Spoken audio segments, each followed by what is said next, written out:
Se você tiver a coragem de analisar a história da humanidade sob uma lente fria e estatística, encontrará um padrão perturbador e silencioso. A esmagadora maioria das pessoas, cerca de 98% da população, nasce, luta, sobrevive e morre sem nunca deixar uma marca duradoura, sem nunca acumular riqueza geracional e, o mais trágico de tudo, sem nunca conhecer a verdadeira liberdade de espírito. Elas vivem presas na média, lutando mês após mês para pagar contas que nunca acabam, implorando por aprovação de pessoas que não se importam com elas e batalhando contra a própria mente. Napoleon Hill, o homem que dedicou mais de 2 décadas de sua vida a decodificar a ciência do sucesso, não se contentou em apenas entrevistar os vencedores como Henry Ford, Thomas Edison e Rockefeller. Ele ficou obcecado pelo outro lado da moeda. Ele queria saber o que os perdedores tinham em comum. Para isso, Hill analisou pessoalmente mais de 25 mil homens e mulheres que haviam fracassado miseravelmente na vida. Pessoas que terminaram na sarjeta, na falência ou na mediocridade absoluta. E ao final dessa pesquisa monumental, ele fez uma descoberta que chocou o mundo do desenvolvimento pessoal e que permanece até hoje como o diagnóstico mais preciso da condição humana. Ele percebeu que o fracasso não é falta de sorte. O fracasso não é falta de inteligência acadêmica. O fracasso é uma doença mental com sintomas muito específicos, causada por invasores psíquicos. Hill descobriu que a mente humana é o palco de uma guerra invisível e constante. Existem 6 inimigos primordiais, que ele batizou de os 6 fantasmas do medo, que rondam o subconsciente de cada ser humano. Eles são chamados de fantasmas porque não têm forma física. Você não pode vê-los no espelho, não pode tocá-los, e eles não aparecem em exames de raio-x. No entanto, você pode ver a destruição devastadora que eles causam na sua conta bancária, nos seus relacionamentos falidos e na sua saúde deteriorada. Eles agem como vírus de computador altamente sofisticados. Instalam-se silenciosamente no sistema operacional da sua mente, corrompem seus arquivos de autoconfiança, destroem sua iniciativa e travam o seu potencial. Napoleon Hill afirmou categoricamente em seus manuscritos: se você possui qualquer um desses 6 inimigos ativos e dominantes na sua mente, o sucesso não é apenas difícil, ele é impossível. Neste vídeo, nós vamos submeter você ao teste de 6 etapas para o fracasso. Não será agradável. Vamos olhar no fundo dos seus olhos e listar os sintomas clínicos de cada infestação. Se você se identificar com eles, não entre em pânico e nem desligue o vídeo. O reconhecimento doloroso é o primeiro passo da cura, mas esteja avisado. A maioria das pessoas prefere viver na negação reconfortante do que enfrentar esses fantasmas e exorcizá-los. Se você tiver a coragem de continuar, vamos dissecar os 2 primeiros, que formam a base da pirâmide da miséria humana. O primeiro fantasma, o medo da pobreza. Este é o líder da gangue. É o medo mais destrutivo, o mais difícil de admitir e o mais paralisante de todos. O medo da pobreza é um estado mental patológico que desliga o córtex pré-frontal, a parte do cérebro responsável pelo planejamento estratégico, criatividade e visão de longo prazo, e ativa permanentemente o sistema límbico, focado apenas em sobrevivência imediata. Quem tem medo da pobreza não consegue pensar em prosperidade. A mente dessas pessoas está ocupada 24 horas por dia tentando não perder o pouco que tem. É a mentalidade de escassez em sua forma mais pura e tóxica. Hill argumenta que esse medo é uma herança biológica brutal. Em tempos primitivos, os homens devoravam uns aos outros fisicamente para sobreviver. O predador comia a presa. Hoje, a sociedade civilizada proibiu o canibalismo físico, mas nós evoluímos para um canibalismo financeiro. Nós devoramos a segurança, o tempo e os recursos uns dos outros. O medo de ser comido financeiramente, de ficar sem teto e sem comida, é instintivo, mas ele paralisa a razão. Como saber se você foi infectado por esse fantasma? Faça o teste agora. Hill listou 6 sintomas principais. Veja se você tem algum deles. Indiferença. Você aceita o que a vida te joga sem protestar? Aceita um salário medíocre? Aceita dívidas? Aceita viver em um bairro que não gosta? justificando mentalmente que é o destino ou que pelo menos tenho saúde, a tolerância à pobreza é o primeiro sinal da infecção. É a falta de ambição disfarçada de contentamento. Indecisão. Você permite que os outros tomem decisões por você? Você evita tomar a frente porque tem pavor de errar e perder dinheiro? O hábito de ficar em cima do muro é o medo da pobreza gritando que qualquer movimento é perigoso. Dúvida. Você vive criando álibis e desculpas sofisticadas para explicar seu fracasso? Você culpa o governo, a economia, o chefe, a falta de tempo ou a família, em vez de olhar para o espelho? A dúvida é a defesa do ego contra a dor de admitir que você não está prosperando. Preocupação. Você gasta mais do que ganha para parecer rico? Hill dizia que o medo de parecer pobre é um sintoma direto do medo da pobreza. Além disso, você sofre de insônia pensando em contas? Excesso de cautela. Você olha para uma oportunidade e vê apenas o que pode dar errado? Você espera o momento certo que nunca chega? O pessimista é, na verdade, um covarde financeiro disfarçado de realista. Procrastinação. Você adia a ação que poderia te enriquecer ano após ano, até que a oportunidade morra? Se você marcou sim para esses itens, o fantasma da pobreza está no comando da sua vida. Ele impede você de assumir riscos. E no jogo da riqueza, quem não arrisca, já está morto. O segundo fantasma, o medo da crítica. Se o primeiro fantasma mata a sua conta bancária, este segundo mata a sua alma e a sua identidade. O medo da crítica é o assassino silencioso da iniciativa e da genialidade. Quantas ideias milionárias você já teve durante o banho ou antes de dormir e as deixou morrer no ralo porque pensou: o que os outros vão pensar se der errado? E se rirem de mim? Napoleon Hill considerava este medo um crime contra o potencial humano, pois ele rouba do homem sua imaginação e sua autoconfiança. A origem desse medo é tribal e profunda. Antigamente, ser criticado e expulso da tribo significava a morte na selva fria. Hoje, a expulsão é simbólica.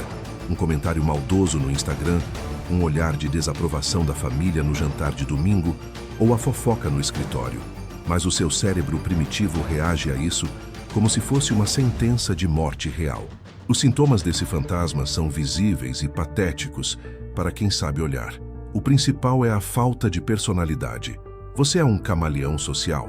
Você muda de opinião, concorda com coisas que não acredita e ri de piadas sem graça apenas para se encaixar no grupo. Você tem medo de expressar sua opinião política ou moral por receio de ofender alguém? Outro sintoma clássico é o complexo de inferioridade. Você tenta impressionar os outros usando palavras difíceis que não domina, falar difícil, comprando roupas de marca que não pode pagar ou imitando o comportamento de pessoas famosas. Hill dizia que tentar acompanhar os vizinhos, keeping up with the Joneses, é a forma mais comum de falência causada pelo medo da crítica. Esse fantasma faz com que as pessoas vivam vidas que não são delas. Elas escolhem carreiras como direito ou medicina apenas para agradar aos pais e ter status. Casam-se para agradar à sociedade e compram carros para impressionar pessoas que elas, no fundo, detestam. Se você deixa de fazer o que ama, se você deixa de lançar seu negócio ou seu canal por medo da língua ferina dos outros, você já fracassou no teste. O sucesso exige a coragem de ser mal compreendido.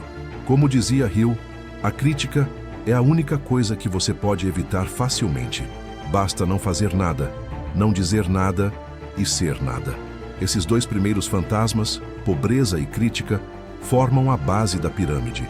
Eles roubam sua capacidade de agir, pobreza, e sua capacidade de ser autêntico, crítica. Mas acredite ou não, eles são apenas o começo. Eles preparam o terreno fértil para os próximos intrusos, que atacam algo ainda mais sagrado e íntimo, o seu corpo físico e o seu coração. Se você acha que está livre porque tem dinheiro e não liga para a opinião dos outros, espere até ouvir sobre os próximos dois. Eles são especialistas em criar sofrimento real a partir de ameaças imaginárias e estão dizimando a saúde mental da nossa geração. Vamos ver se eles estão hospedados na sua mente na parte 2. Se você sobreviveu ao diagnóstico dos dois primeiros fantasmas, o da pobreza e o da crítica, não respire aliviado ainda. Aqueles atacavam a sua carteira e o seu ego. Os próximos 2 invasores que vamos desmascarar agora são ainda mais insidiosos, pois atacam a sua biologia e o seu coração. Eles transformam pessoas saudáveis em inválidas e transformam relacionamentos amorosos em prisões de tortura psicológica. Napoleon Hill identificou que estes medos são responsáveis por drenar a energia vital necessária para construir qualquer império. Se você está exausto, doente ou emocionalmente instável, você não consegue enriquecer. Vamos ver se algum deles está hospedado na sua mente agora. O Teiro Fantasma, o medo da doença. Este fantasma é o mestre do disfarce. Ele convence você de que o problema está no seu corpo, quando na verdade a raiz está na sua mente. O medo da doença é intimamente ligado ao medo da morte e ao medo da pobreza, formando um trio terrível. Hill descobriu através de observações médicas da época e confirmado pela neurociência moderna que cerca de 75% das pessoas que procuram médicos sofrem de hipocondria. Elas não têm doenças orgânicas reais. Elas têm doenças psicossomáticas induzidas pelo medo constante de adoecer. A mente é tão poderosa que, se você temer uma doença com intensidade suficiente e por tempo suficiente, o seu corpo obedecerá ao comando e produzirá os sintomas físicos daquela doença.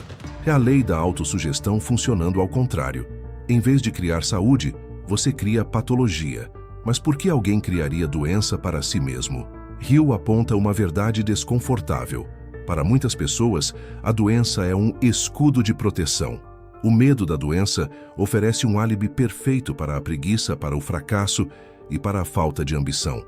Se você está doente, ninguém pode cobrar resultados de você. Se você está doente, as pessoas sentem pena e lhe dão atenção, a famosa busca por simpatia. O fracassado usa a dor de cabeça, a gastrite nervosa ou a fadiga crônica como uma desculpa socialmente aceitável para não enfrentar a batalha da vida. Faça o teste agora. Você apresenta os sintomas deste fantasma: autossugestão negativa. Você tem o hábito de procurar doenças. Você lê sobre uma nova epidemia ou vê um sintoma na internet e minutos depois começa a sentir aquilo no seu próprio corpo. Você vive monitorando seus batimentos cardíacos ou manchas na pele, com uma obsessão maníaca. A muleta da doença.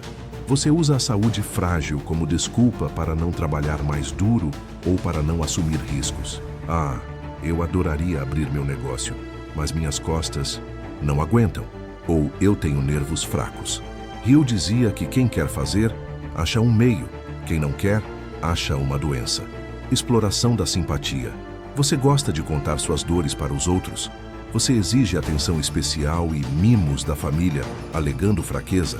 O hábito de falar sobre cirurgias passadas, internações e dores presentes é um sinal claro de que você está usando a doença como moeda de troca emocional. Intemperança. Você tenta comprar saúde através de pílulas mágicas, dietas da moda e automedicação constante, em vez de fazer o básico, exercício e disciplina mental. O medo da doença sustenta indústrias bilionárias de remédios desnecessários. Se você possui esse medo, você está vazando energia. A preocupação constante com o corpo gera uma tensão química que envenena o sangue e bloqueia a criatividade. O homem que pensa que vai ter um ataque cardíaco está criando as condições de estresse para ter um. Como Hill alertou, o medo da doença produz a doença que se teme. O quarto fantasma, o medo da perda do amor. Se o medo da doença ataca o corpo, o medo da perda do amor ataca a sanidade. Segundo Napoleon Hill, este é o mais doloroso de todos os 6 fantasmas. Ele devasta a paz de espírito mais rápido do que qualquer outro.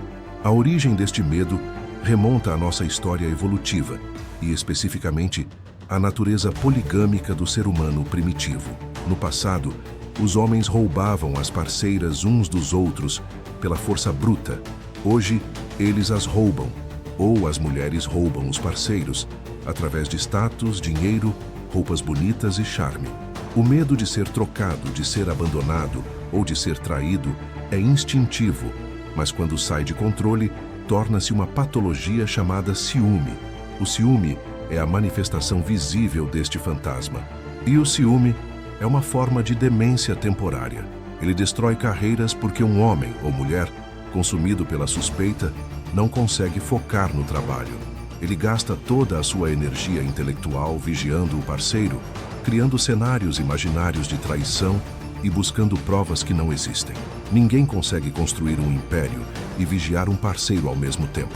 A energia criativa exige foco absoluto. O ciúme exige vigilância absoluta. Os dois não coexistem. Verifique se você está sendo assombrado por este espectro emocional. Ciúme doentio.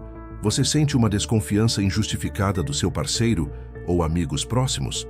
No mundo moderno, isso se traduz no hábito compulsivo de checar o celular do outro, monitorar as redes sociais, controlar horários e exigir relatórios de onde a pessoa estava. Isso não é amor. Isso é medo disfarçado de cuidado. Busca de falhas. Você tem o hábito de procurar defeitos nos outros para se sentir superior? Você acusa o parceiro de infidelidade sem provas apenas porque você se sente inseguro sobre o seu próprio valor? Gastos compensatórios. Você gasta dinheiro que não tem para comprar presentes caros, jantares luxuosos ou fazer procedimentos estéticos, na esperança desesperada de que isso fará o parceiro ficar. Hill dizia que tentar comprar o amor é o caminho mais rápido para a falência financeira e afetiva, insônia e nervosismo. A incerteza sobre o afeto de alguém tira o seu sono, causa falta de apetite e irritabilidade constante no ambiente de trabalho. A tragédia deste fantasma é que ele cria uma profecia autorrealizável. O medo da perda do amor torna a pessoa ciumenta, possessiva, chata, insegura e controladora. Essas características são repelentes. Elas matam a atração. Então, ironicamente, o medo de perder o amor faz você agir de uma maneira que garante que você perderá o amor. O parceiro vai embora não porque encontrou alguém melhor, mas porque não aguentou o peso da sua insegurança. E então o fantasma diz: "Viu? Eu tinha razão. Todos me abandonam. Não foi o destino. Foi o seu medo que expulsou a pessoa." Para o arquiteto da mente, a lição aqui é brutal. Se você não dominar suas emoções nos relacionamentos, você nunca terá a estabilidade mental necessária para acumular grandes riquezas. A instabilidade em casa gera instabilidade nos negócios. Napoleon Hill observou que os grandes magnatas quase sempre tinham parceiros de vida estáveis e solidários, ou aprenderam a blindar suas emoções contra esse medo. Se você é escravo do ciúme ou da carência afetiva, você é um escravo. Ponto final. E escravos não constroem legados.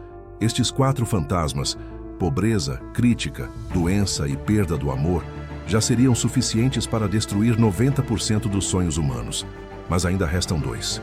Os 2 últimos são os mais sutis, pois eles vêm disfarçados de processo natural da vida e inevitabilidade. Eles são os coveiros da esperança.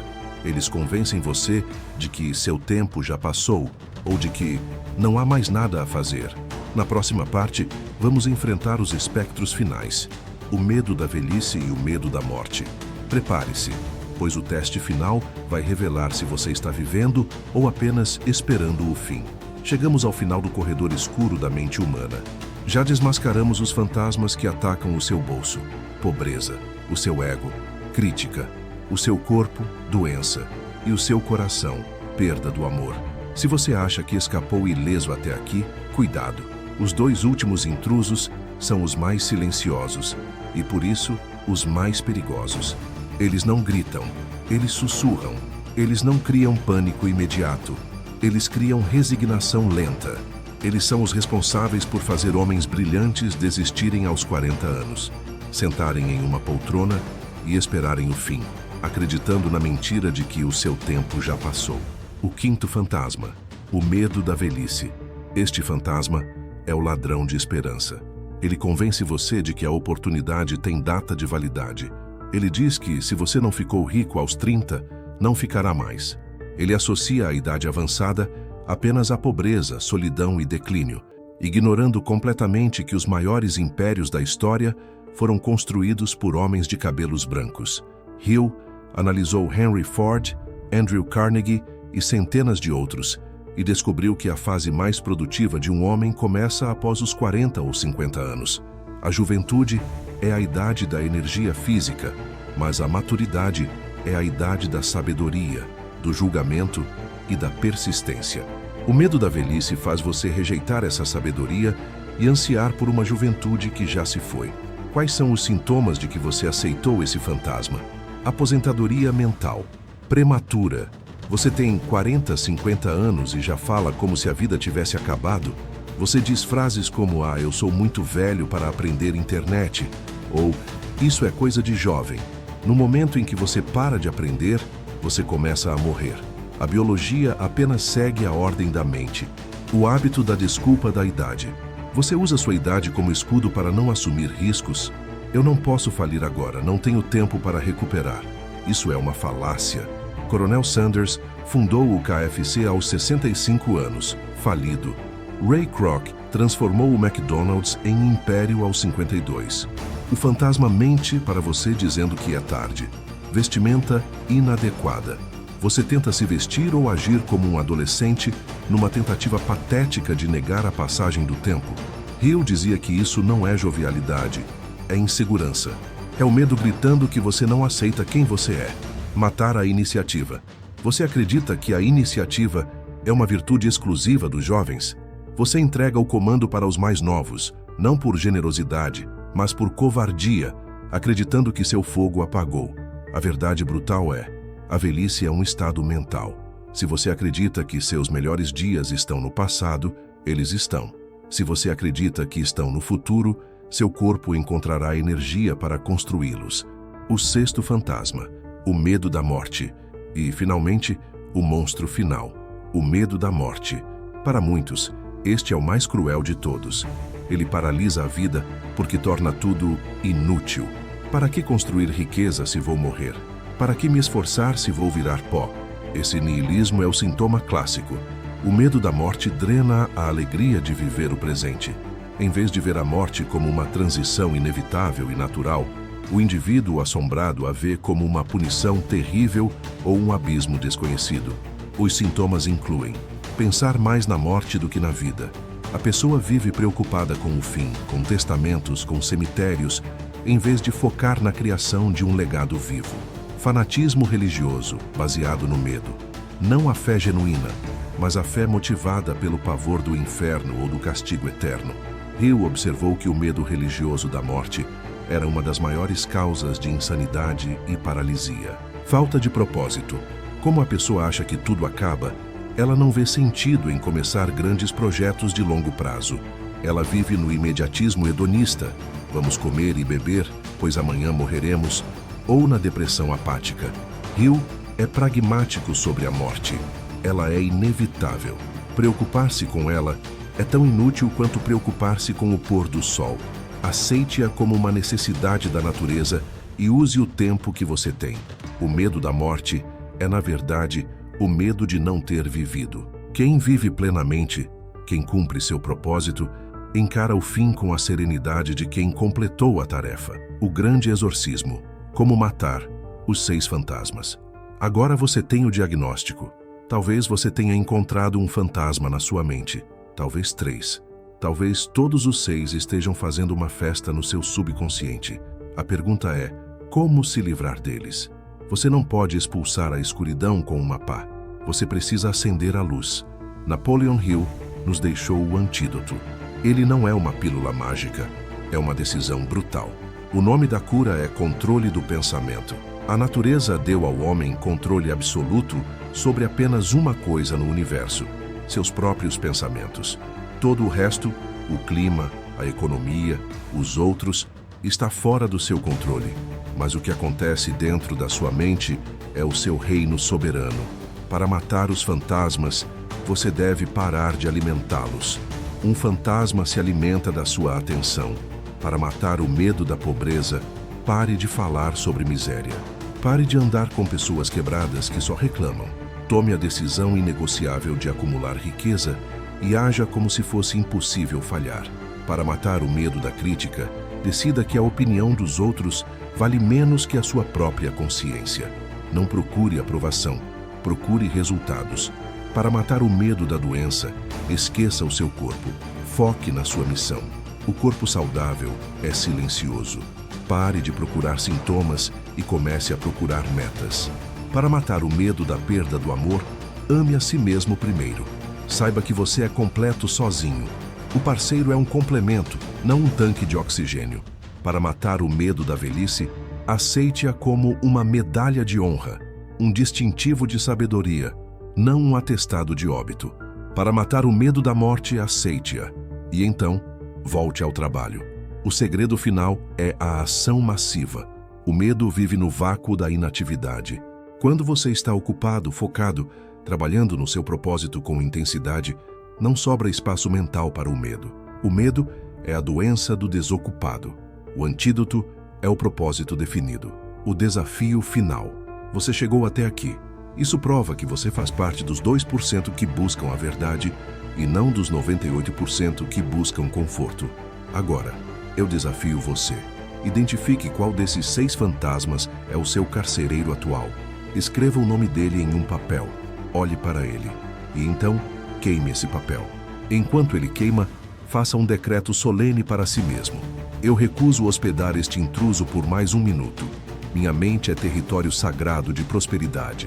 A partir de hoje, vigie os portões da sua mente como um sentinela armado. Quando a dúvida bater, não abra. Quando o medo sussurrar, grite de volta com ação. Você é o arquiteto da sua mente. Não deixe que fantasmas morem na casa que você nasceu para governar. Se este diagnóstico abriu seus olhos, sua jornada de cura começou. Inscreva-se no canal Arquiteto da Mente e nos comentários quero ver a sua coragem. Escreva qual fantasma você decidiu expulsar hoje. A vitória está esperando do outro lado do medo. Até o próximo vídeo.